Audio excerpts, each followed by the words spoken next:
반갑습니다. 김성환입니다. 참회와 반성의 역사, 바로 알기. 징비록 읽기를 함께 시작한 지 벌써 7일차가 되었습니다. 7일차 시작하겠습니다. 임금께서는 가산으로 가시고 동궁께서는 종묘사직의 신주를 받들고 박천을 거쳐 산중으로 피하셨다. 대동강에 주둔하던 적병들은 10여 개의 진을 친 이후 여러 날이 지나도 도무지 강을 건널 수가 없었다. 경비 또한 삼엄하였다. 성 위에서 이 모습을 바라보던 김명원은 밤을 이용하여 공격하기로 마음먹었다. 정예 군사를 선발한 그는 고은백 등을 지휘관으로 삼아 능라도를 이용해 강을 건너도록 했다. 원래는 자정 무렵에 공격하려 했지만 시간이 늦어서 병사들이 건너고 보니 이미 동이 톡 잊고 말았다. 그러나 적은 일어나지 않은 상태였다. 드디어 일진이 공격을 시작하자 잠을 자던 적들은 놀라 허둥거리기 시작했다. 우리 군사들은 많은 적의 목을 베었으며 말 300필도 빼앗았다. 그러나 안타깝게도 사병 임욱경을 잃고 말았다. 남보다 앞서 적진에 뛰어들었던 그는 결국 적에게 당했던 것이다. 시간이 지나자 갑자기 여기저기 주둔하고 있던 적들이 순식간에 몰려왔다. 우리 군사들은 되돌아 배로 돌아왔다. 그러나 적들이 몰려오는 모습을 본 선원들은 배를 육지에 대지 않았다. 결국 배를 기다리던 우리 군사들은 뒤쫓아온 적에게 밀려 물에 빠져 죽은 사람이 부지기수였다. 나머지 군사들은 왕성탄을 건너 도망쳐왔다. 이 모습을 본 적병들은 왕성탄 부근 강이 얕다는 사실을 깨닫고 이리로 강을 건너기 시작했다. 그러자 강을 지키던 우리 군사들은 활 한 번 쏘지 않고 달아나기에 바빴다. 강을 건너온 적은 혹시 성 안에 누군가 남아있을지도 모른다는 생각에 조심스레 접근하고 있었다. 그날 밤 윤두수와 김명원은 풍월루 연못에 화포를 던져버렸다. 그런 후 윤두수는 보통문을 빠져나와 순안으로 갔다. 종사관 김신호는 혼자 대동문을 나와 배를 타고 강수로 향했다. 다음날 성 앞까지 진군한 왜적들은 모란봉에 올라 오랫동안 성을 관찰하였다. 드디어 성이 비어있음을 알게 된 적군은 평양성에 입성한 것이다. 한편 임금께서 평양성에 당도할 무렵 식량부족을 걱정한 조정에서는 여러 고을의 전세를 평양으로 옮겨 두었었다. 그 양이 무려 10만 석이 넘었는데 그것 또한 고스란히 적의 수중에 들어가고 말았다. 그 무렵 내가 띄운 장계가 박천에 전해졌고 평양을 떠나온 순찰사 이원익과 종사관 이호민 역시 적의 움직임을 전했다. 상황이 급박해짐을 깨달은 임금과 왕비께서는 그 밤으로 가산을 향해 떠나셨다. 세자께서는 종묘사직의 신주를 받들고 다른 길로 가서 군사를 모은 후 국토의 수복을 꾀할 것을 전하셨다. 신하들은 제각기 행렬을 수행하도록 하였는데 영의정 최홍원이 세자를 수행하도록 했다. 우의정 유홍 또한 세자를 수행하겠다고 정했으나 임금께서는 대답을 하지 않으셨다. 임금의 행렬이 떠난 후에도 유홍이 엎드려 하직하고 가려 했다. 내관들도 여러 번 임금께 이 사실을 전했으나 임금께서는 끝내 아무 말씀도 하지 않으셨다. 유홍은 결국 세자의 뒤를 따랐다. 당시 윤두수는 평양에서 미처 돌아오지 않았던 까닭에 임금께서 계신 곳에 대신 아무도 없었고 오직 정철만이 예전 재상의 자격으로 모시고 있었다. 임금께서 가산에 닿은 것은 오경, 즉 새벽 4시가 지나서였다. 임금께서 정주에 닿으셨다. 임금께서 평양을 떠나온 뒤로는 인심이 험악해져 지나는 곳마다 난민들이 창고의 곡식을 약탈한 일을 목격하게 되었다. 순안, 숙천, 안주, 영변, 박천의 창고가 털렸다. 임금의 행렬이 가산을 떠날 무렵 가산 군수 심순겸이 나에게 말했다. 이 고을에는 양곡이 넉넉합니다. 관청에도 백미 천석이 저장되어 있습니다. 이것으로 명나라 군사를 도우려고 했는데 지금 상황이 어렵게 되었습니다. 임금께서 공께서 잠시라도 머무르면 고을 사람들도 다스린다면 진정될 것이나 그렇지 않으면 이내 난동이 벌어질 것입니다. 그렇게 되면 저 또한 도망갈 일밖에 남지 않을 것입니다. 이미 심신겸의 명령은 어디에도 통하지 않았다. 당시 나는 군관 6명과 도중에 거둔 폐잔병 19명을 이끌고 있었기 때문에 신심신겸 또한 그 힘에 의지하여 자기를 방어하고자 해서 그렇게 말한 것이었다. 차마 그대로 떠날 수 없었던 나는 얼마간 대문에 앉아 있었다. 이미 해는 기울기 시작했다. 그러자 임금의 명령을 어기고 이곳에 계속 머무르는 것은 또 도리가 아니라는 생각이 들었다. 할 수 없이 심신겸과 헤어져 길을 떠났다. 효성령에 올라 가산을 돌아보니 이미 고을 안은 난리가 난 상태였다. 심신겸 또한 곡식을 다 빼앗기고 간신히 도망치고 말았다. 다음 날 정주를 떠나 선천으로 향하던 임금께서는 나에게 정주에 머물러 있으라고 명령하셨다. 그러나 백성들은 모두 피란을 떠난 정주 또한 텅텅 빈 상태였다. 늙은 아전 백학송을 위시한 몇 사람과 떠나는 임금을 전송하자 눈물이 앞을 가렸다. 연훈루 아래 앉아 보니 군관 몇 명과 폐단병 19명은 떠나지 않고 말을 길가 버드나무에 메어 놓은 채 둘러 앉아 있었다. 저녁 무렵 남문을 돌아보니 몽둥이를 든 사람들이 계속 왼쪽으로 가는 모습이 보였다. 나는 군관에게 살펴보고 올 것을 지시했다. 군관의 말에 따르면 창고를 약탈하려는 자들이었다. 벌써 수백 명이 창고 아래 모여 있다는 것이었다. 내가 거느리고 있는 군사도 적지는 않지만 이대로 두었다가는 도저히 막을 수 없을 지경에 이를 것 같았다. 그렇다면 지금이라도 나서서 해산시키는 편이 낫다는 생각이 들었다. 고개를 들어 성문을 보니 10여 명이 또 창고 방향으로 달려가고 있었다. 어서 가서 저것들을 잡아오너라. 군관과 폐잔병들은 내 명령을 받자 달려가 그 가운데 9명을 잡아왔다. 나는 군관들로 하여금 그들의 머리를 풀어 헤치고 옷을 벗긴 다음 창고 옆 길가에서 끌고 다니게 하였다. 그들 뒤에서 군관들이 외쳤다. 창고를 터는 도적놈들을 사로잡아 곧 목을 베어 죽일 것이다. 이 모습을 본 사람들은 뿔뿔이 흩어지기 시작했다. 이렇게 해서 정주 창고 안의 곡식은 지킬 수 있었으며 용천, 선천, 철산 등 주변 고을의 창고도 보존되었다. 정주 판관 김영일은 무인이었는데 그는 평양에서 도망쳐 돌아온 후 처자를 바닷가에 피난시켰다. 그러고는 창고의 곡식을 빼내려 했다. 이 말을 들은 나는 즉시 그를 잡아들이도록 했다. 너는 무장으로서 성음에 패하고도 죽지 않았으니 그 죄만으로도 목숨을 부지하기 어려울 것이다. 하물며 나라의 곡식까지 빼앗으려 하다니 어이가 없구나. 이 곡식은 장차 명나라 병사들을 먹일 군량이지 네가 먹을 것이 아니다. 그러고는 곤장 60대를 쳤다. 얼마 후 평양을 떠난 윤좌상, 김원수 그리고 무장 이빈 등이 정주에 도착했다.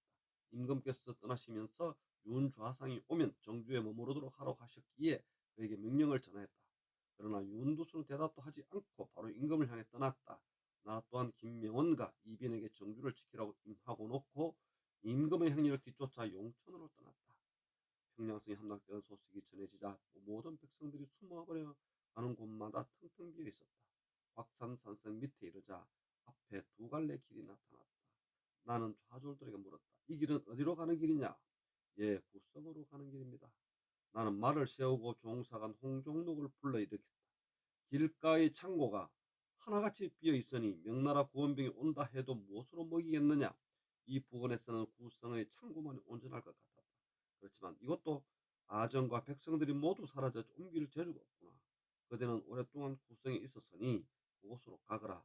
그대가 왔다는 말을 전하면 숨어있던 사람들이 나와서 이것저것 물을 것이다. 그러면 이렇게 전해라.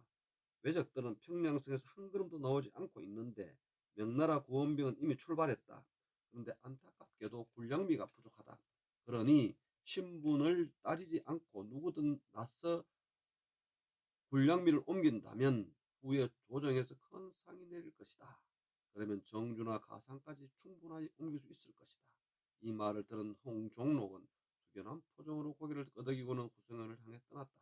홍종록은 기축년 옥사에 연루되어 구성에 위양가 있었는데 임금께서 평양으로 돌아가신 후 용서하시고 사홍중에 명했다.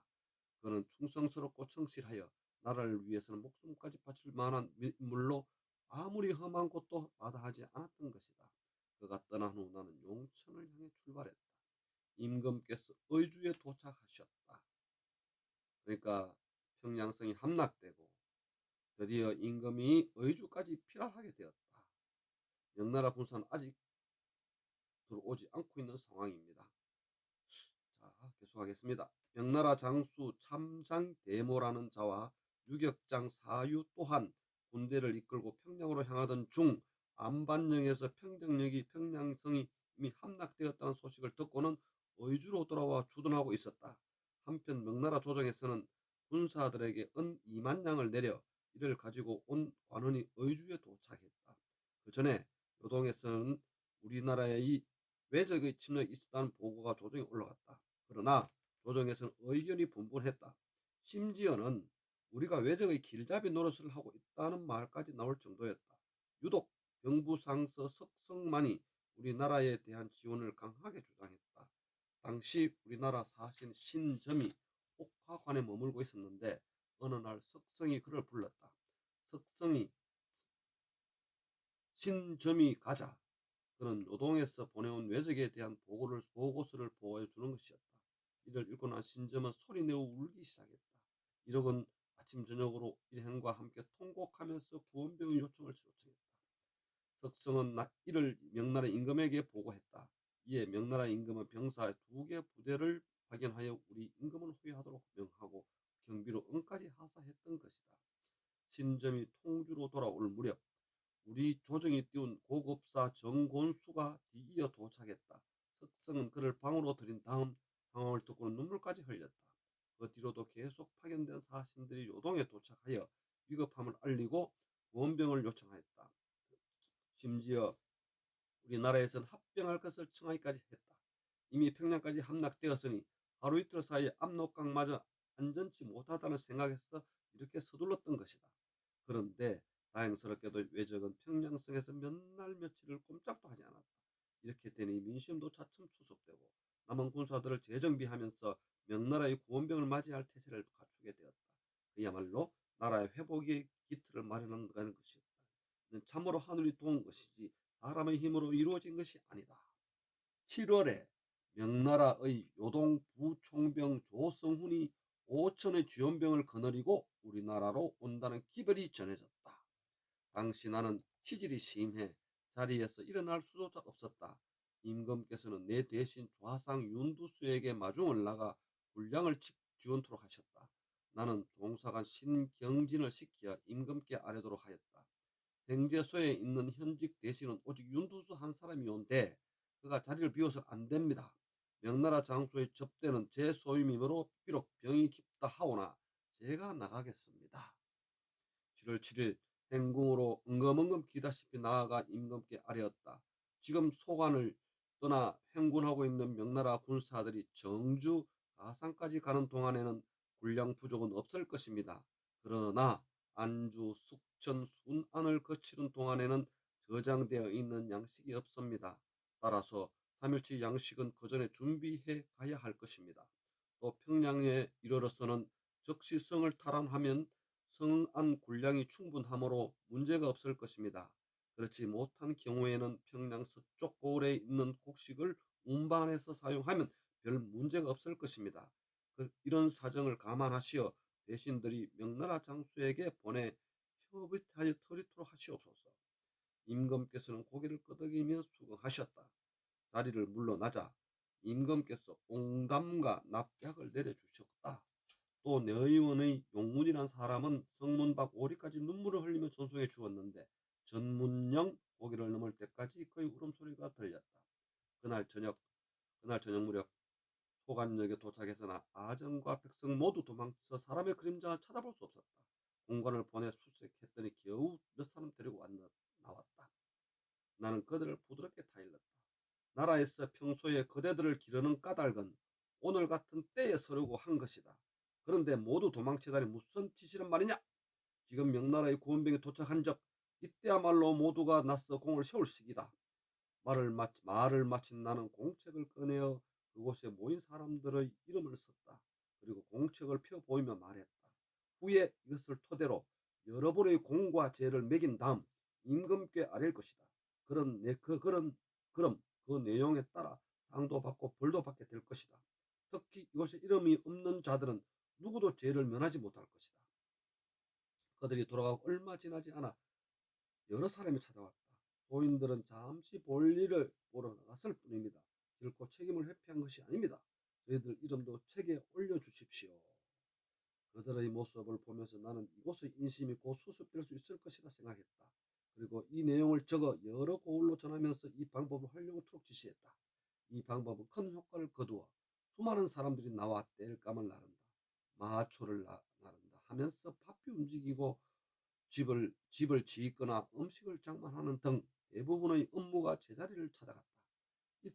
이를 통해 난을 만난 백성들은 다그치기보다는 타이르는 편이 낫다고 판단해서 그 후로는 매를 사용하지 않았다. 정주에 도착해 보니 홍종록이 구성 사람들을 모아 정주 가산으로 날라다 놓은 것이 말먹이 콩과 좁쌀을 합해 2,000석이나 되었다. 오히려 안주 이후가 걱정이 되었다. 이때 마침 충청도 아산 창고에 있는 셈이 1200석이 행제소를 향하던 중 정주 이밤에 머무르고 있었다. 나는 즉시 임금이 계신 곳으로 달려가 아뢰었다. 멀리 있는 곡식이 때를 맞춰 왔으니 하늘이 저희를 돕는 것이라 여겨집니다. 이 곡식을 군량으로 쓸 수 있도록 해 주시옵소서. 임금께서 승낙하자 수문장 강사옹을 이밤으로 보냈다. 그곳에서 200석은 정주로, 200석은 가산으로, 나머지 800석은 안주로 분만토록 하였다. 그런데 안주는 적의 진영과 너무 가까운 곳이라 일단은 배에 둔 채 기다리도록 했다. 그 무렵 선사포 첨사 장우성은 대정강에 부교를 놓고 노강첨사 민계중은 청천강에 부교를 만들어 명나라 군사가 건널 수 있도록 만반의 준비를 했다. 나는 우선 안주로 들어가 정세를 살폈다. 당시 적병은 평양에 계속 머무르고 있었으며 순찰사 이원익은 병사 이빈과 함께 순환에 주둔한 상태였고 노원수 김명은은 숙천에 있었다. 19일 조성우는 평양성 공격에 실패하고 후퇴했으며 사유는 전사했다. 조성운이 어주에 도착하자 사유는 부대의 선봉이 되었다. 조성운은 요동에서 이름난 장수였는데 오랑캐와의 싸움에서 큰 공을 세운 바 있었다. 그는 이번에도 죄적을 반드시 물리칠 수 있다고 장담하고 했다. 가산에 도착해서 그는 물었다. 평양성에 머무르고 있는 적이 아직 그대로 있는가? 예, 그렇습니다. 그는 술잔을 들어 하늘에 빌면서 말했다. 적이 아직 있다니 하늘이 나의 큰 공을 채우도록 돕는 것이다. 그날 밤 자정 무렵에 평양성을 향해 순환해서 출진하였다. 마침 큰 비가 내려 성 위에는 아무도 지키고 있지 않았다. 이 틈을 노려 명나라 군사들이 칠성문을 통해 성 안으로 쳐들어갔는데 길도 좁고 꼬불꼬불해서 말이 달리기 힘들었다. 게다가 험한 곳에 숨어있던 적들이 조총을 쏘아대자 어찌할 수가 없었다. 이곳에서 사유는 총알을 맞고 전사했으며 병사들과 말도 많이 죽었다. 할 수 없이 조성우는 후퇴를 명령했다. 그렇지만 진흙구덩이를 빠져나오지 못한 병사들은 모두 적에게 죽고 말았다. 남은 군사들을 이끌고 순안과 숙천을 거쳐 밤이 깊어 안주성 밖에 이른 조성우는 통역관 박의겸에게 이렇게 말했다. 우리가 적을 많이 죽였으나 불행히도 유역대장을 잃었다. 또 날씨마저 좋지 않아 적을 섬멸하지는 못했다. 그러나 군사를 보충하여 다시 공격할 것이다. 너희 재상께 말하여 조금도 동요치 말고 부교도 철거하지 않도록 하라. 말을 마친 그는 그대로 대정강과 청천강을 건너 공정강에 도착하자 진을 쳤다. 싸움에 패하자 적이 뒤쫓아 올까 겁이 나서 이렇게 빨리 후퇴했을 것이다. 나는 신경진을 보내어 그를 위로하고 양식과 음식도 보내주었다. 명나라 군사가 공강정에 머물고 있는 이틀 동안은 계속 큰 비가 내려 노숙하고 있는 병사들 옷이 다 젖었다. 병사들 사이에 조성운을 원망한 소리가 커졌는데 얼마 지나지 않아 그는 요동으로 돌아갔다. 이로 인하여 또다시 민심이 동요될까 봐 나는 안주에 머무르면서 주연병이 오기를 기다리기로 했다. 전라수군철도사 이순신이 경상우수사 원균, 전라우수사 이역기 등과 함께 거제도 앞바다에서 적을 크게 물리쳤다. 처음에 적이 바다를 건너 상륙하자 원균은 적의 규모에 놀라 나가 싸우지도 못하고 오히려 백여 척의 배와 화포 무기를 바닷속에 던져버렸다. 그런 후 비장, 이영남, 이운용 등만 대동하고 배 4척에 나누어 단체 달아나 곤량 바다 어귀에 상륙해 적을 피했다. 이렇게 되자 그 수하의 수군 만여 명이 모두 사라지고 말았다. 이 모습을 본 이영남이 말했다. 공께서는 임금의 명을 받아 수군철도사에 오르셨습니다. 그런데 군사를 모두 버리고 육지로 피한다면 훗날 조정에서 죄를 물을 때 뭐라고 답하시겠습니까? 제 생각으로는 전라도에 구원병을 요청하여 적과 부딪혀보고 싸움에서 지면 그때 도망쳐도 늦진 않을 것입니다. 이 말 들은 원규는 좋은 생각이라고 말하며 이영남을 이순신에게 보냈다. 그러나 이순신은 구원을 요청하는 이영남에게 이렇게 말했다. 병사에게는 제각기 역할과 임무가 주어져 있다. 따라서 조정이 명이 있기 전에는 내 마음대로 경계를 넘어갈 수 없다. 그러나 원규는 그 후에도 여러 차례 걸쳐 이영남을 보내 원군을 청했으며 그때마다 뱃머리에 앉아 통곡하곤 했다. 얼마 후 이순신은 판옥선 40척을 거느리고 이혁이와 함께 거제로 나와 원균의 군사와 합세했다. 이들은 견내량, 지금의 경남 거제시 사동면 덕호리에서 적과 부딪히게 되었다. 그때 이순신이 말했다.